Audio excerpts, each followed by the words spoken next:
नमस्कार, good morning, सत श्री अकाल, खुशामदीद, आदाब अर्ज़। बीमाशाला के एपिसोड नंबर 3 में आप सभी का स्वागत है।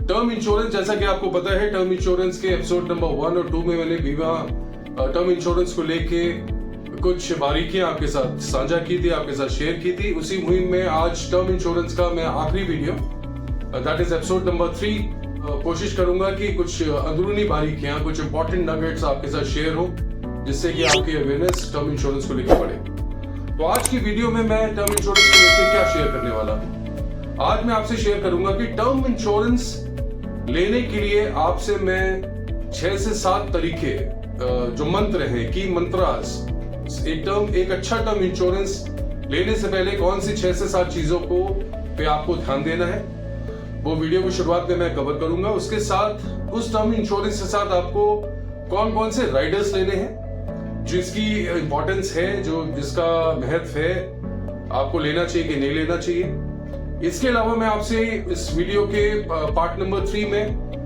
कोशिश करूंगा, काफी संक्षिप्त में रखने की कोशिश करूंगा, क्योंकि जैसे कि आप लोगों को बोरियत का एहसास ना हो।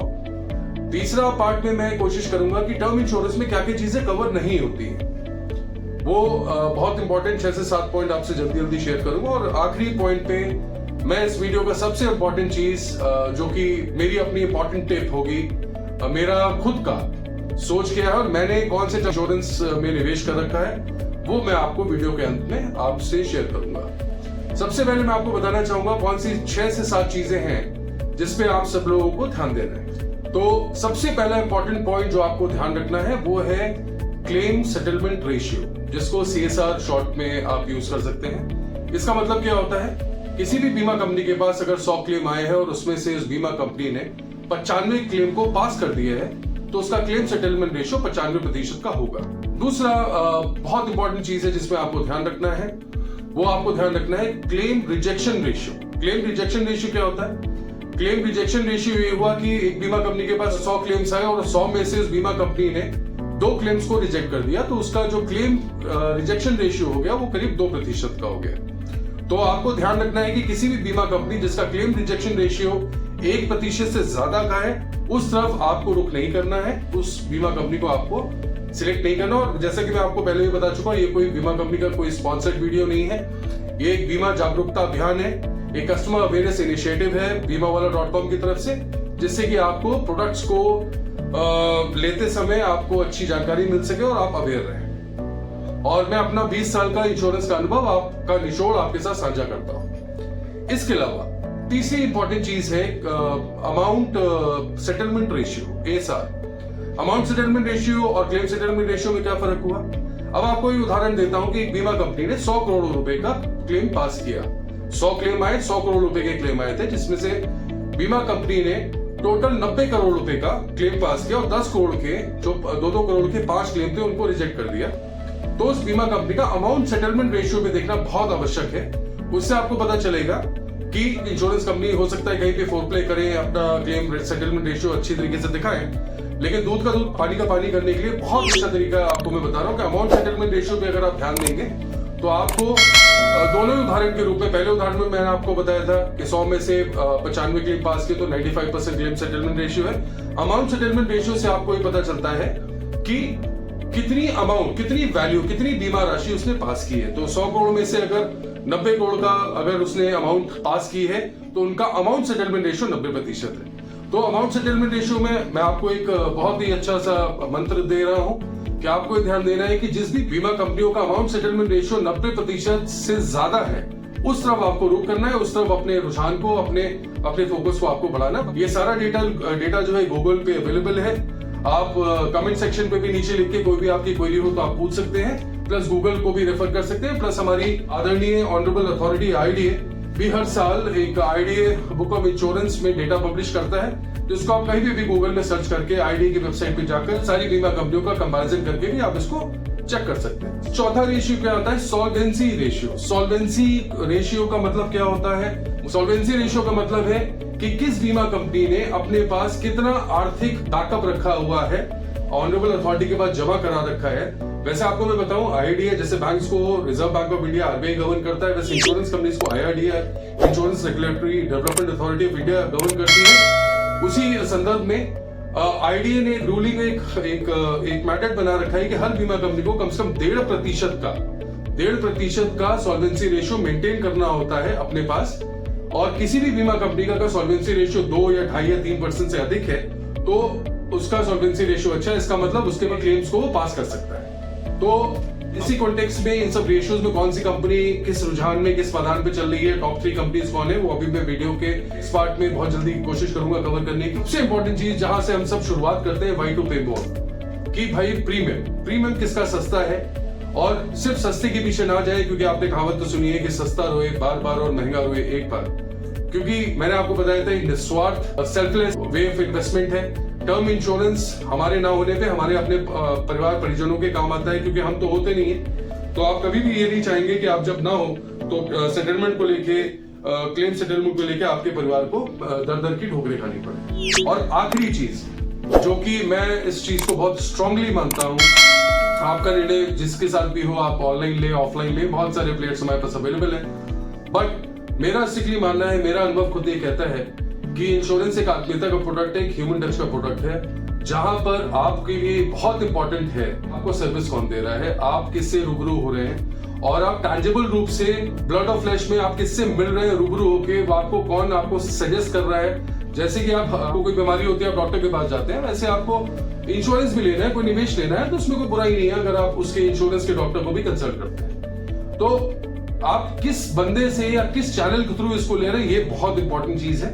तो ये 6 से 7 चीजें आपको ध्यान रखनी है कि टर्म इंश्योरेंस लेते समय आपको किन किन चीजों का ध्यान रखना है। अब इसके अलावा मैं आता हूं कि टर्म इंश्योरेंस में क्या क्या एक्सक्लूजन्स होते हैं। एक्सक्लूजन्स का मतलब है कि टर्म इंश्योरेंस पॉलिसी में क्या क्या चीजें नहीं मिलती हैं, क्या क्या रीजंस की वजह से टर्म इंश्योरेंस का क्लेम रिजेक्ट होता है, या क्या क्या चीजें इसमें कवर नहीं होती हैं। तो मैं आपको बताना चाहूंगा, सुसाइड, कोई बंदा आज टर्म इंश्योरेंस ले रहा है और 12 महीने के अंदर अगर वो सुसाइड कमिट कर रहा है तो उसको मैलिफाइड इंटेंशंस के नाते कोई भी बीमा कंपनी उस टर्म इंश्योरेंस को या किसी भी तरह के इंश्योरेंस को पास नहीं करेगी।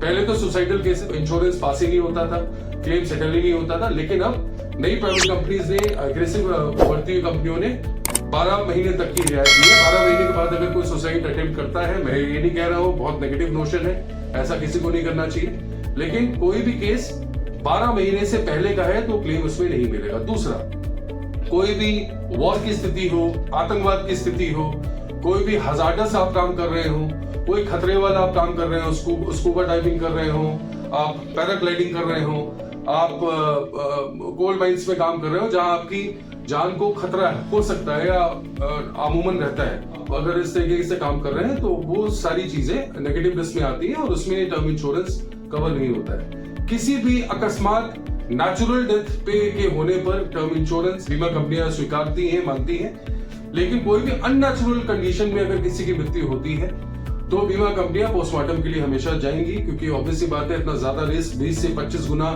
का वो रिस्क लेकर आपको higher sum assured, higher life cover देते हैं, तो वो भी अपनी तसल्ली पूरी करेंगे।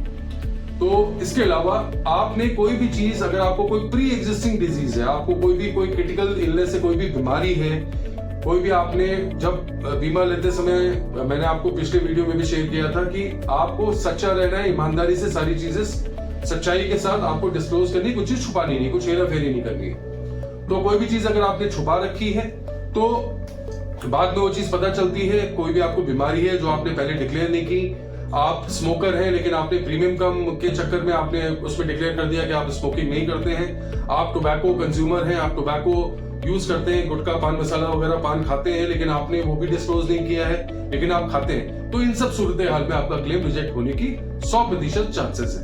अब सबसे इंपॉर्टेंट चीज, अगर कोई भी नेचुरल डेथ होती है तो मैंने जैसे कि बताया कि वो सारी चीजें कवर्ड है। कोई भी अननेचुरल डेथ के केस में भी, अगर वो अननेचुरल डेथ, आपने बहुत ज्यादा ड्रग ओवरडोज ले लिया, आपने बहुत ज्यादा अल्कोहल कंजम्पशन की वजह से आपकी डेथ हुई, आपका ब्रेन हैमरेज हो गया, आपने ड्रग्स की ओवरडोज ले ली, तो इन सब सूरत हाल में कोई भी बीमा कंपनी आपके क्लेम को पास नहीं करेगी। अब वीडियो के अंत में, क्योंकि वीडियो ऑलरेडी काफी लंबा हो चुका है, मैं ज्यादा इसको नहीं खींचना चाहूंगा, एक इंपॉर्टेंट टिप, एक ब्रिलियंट टिप कि मैं जो चीजें आपसे साझा कर रहा हूं, तो मैंने खुद क्या निवेश और मैंने कौन कौन सी कंपनी का टर्म इंश्योरेंस लिया होगा, मैं उसमें आपको क्लियर करता हूं कि मेरे पास 4 कंपनी का टर्म इंश्योरेंस अभी मौजूद है। मेरे पास आईसीआईसीआई प्रूडेंशियल का, मेरे पास मैक्स लाइफ का, मेरे पास बजाज अलियांज लाइफ का और मेरे पास एचडीएफसी लाइफ का। ये चारों कंपनियों का 50-50 लाख रुपए का टर्म इंश्योरेंस मैंने अपने परिवार के लिए लेकर रखा हुआ है। अब जो भी मैंने आपको शुरुआत के 6 से 7 पॉइंटर्स बताए थे कि कौन कौन सी चीजें इंपॉर्टेंट है जो आपको ये डिसाइड करने में, निर्णय लेने में आपकी मदद करेंगी कि कौन सी 6 से 4 चीजों का आपको बेसिकली ध्यान रखना है। वो 6 से 7 चीजों में अगर मैं आपको पॉइंट वाइज पॉइंट बताऊं, क्लेम सेटलमेंट रेशियो में भारत में अभी नंबर 1 कंपनी एगॉन चल रही है जिसका 99.38 के आसपास का करीब सेटलमेंट रेशियो है, followed by Tata AAG, followed by max life and followed by Bajaj Allianz and followed by HDFC life and LIC. अगर हम अमाउंट रिजेक्शन रेशियो की बात करें तो टाटा एएजी नंबर 1 पे है, followed by LIC, followed by max, followed by Bajaj Allianz. इसके बाद अगर हम सॉल्वेंसी रेशियो की बात करें तो सॉल्वेंसी रेशियो में भारत में अभी तक highest solvency ratio Bajaj Allianz life insurance का चल रहा है, फॉलोड बाय कैनरा एचएसबीसी का चल रहा है, followed by Aegon life insurance का चल रहा है। ये सारा डेटा गूगल पे अवेलेबल है, आप चाहे तो उसको वीडियो के बाद भी आप उसको चेक कर सकते हैं। इसके अलावा अगर हम देखें कि प्रीमियम किसके कम है तो मैंने आपसे ऑलरेडी साझा किया था कि प्राइवेट इंश्योरेंस कंपनीज के प्रोडक्ट्स बहुत अच्छे हैं। तो जो भी टॉप 5 टॉप 6 कंपनीज मैंने अपने वीडियो नंबर 2 पे आपसे साझा की थी, आप उनमें से कोई भी टर्म प्लान बेझिझक होके कंपेयर करके आप आसानी से ले सकते हैं। अब आखिरी चीज कि आपको वो टर्म प्लान किसके थ्रू लेना चाहिए, आत्मीयता का ध्यान रखना चाहिए, ह्यूमन टच की इंपॉर्टेंस आप रखते हो कि नहीं रखते हो। प्राइवेट के लाइफ इंश्योरेंस के टर्म प्लान बहुत अच्छे अवेलेबल है, मार्केट में मौजूद है। आपका एक खुद का जुडिशियल निर्णय है कि कौन सा प्लान आप लेना पसंद करेंगे और सारी चीजें अपने होशो हवास में कौन सी चीजें को किस तरीके से आपको निर्णय लेना है वो मैंने आपसे ऑलरेडी डिस्कस कर लिया है, साझा कर लिया है। और मेरी आपसे रिक्वेस्ट है, आपके कोई भी क्वेरी हो, कोई भी टर्म इंश्योरेंस या किसी भी तरीके के इंश्योरेंस के को लेकर आपका कोई भी सवाल हो तो आप नीचे कमेंट सेक्शन पे अपने सवालों को डालें। कोई भी चीजें आपको एडिशनल कोई इंफॉर्मेशन चाहिए होगी, हम कोशिश करेंगे अपने विवेक और अपने विजडम और अपने अनुभव के बेसिस पे आपको जल्दी से जल्दी प्रॉम्प्टली हम उसका जवाब देने की हमारी चेष्टा रहेगी। और हमारा आपसे प्रयास रहेगा कि हम आपसे हर बीमाशाला की सीरीज में हम नई नई चीजों को लेके आएंगे। आप किसी स्पेशलाइज कोई भी इंश्योरेंस या किसी भी बैंकिंग प्रोडक्ट को लेके कोई भी एक स्पेशलाइज कोई वीडियो चाहते हैं तो आप प्लीज कमेंट सेक्शन पे नीचे मेंशन करें। नेक्स्ट वीडियो में कोशिश रहेगी कि उस तरह का वीडियो आपको अवेयरनेस के लिए, जागरूकता बढ़ाने के लिए बनाया जाएगा। और आप इस वीडियो को ज्यादा से ज्यादा लोगों से, अपने परिवार परिजनों में, नियर वन डियर वंस के साथ शेयर करें और मैक्सिमम लोगों को लाइक करें, सब्सक्राइब करें हमारे चैनल को और लोगों के साथ वायरल करें। So thank you so much. बहुत जल्दी मिलते हैं अपने नेक्स्ट बीमाशाला की वीडियो के साथ। शुक्रिया, धन्यवाद।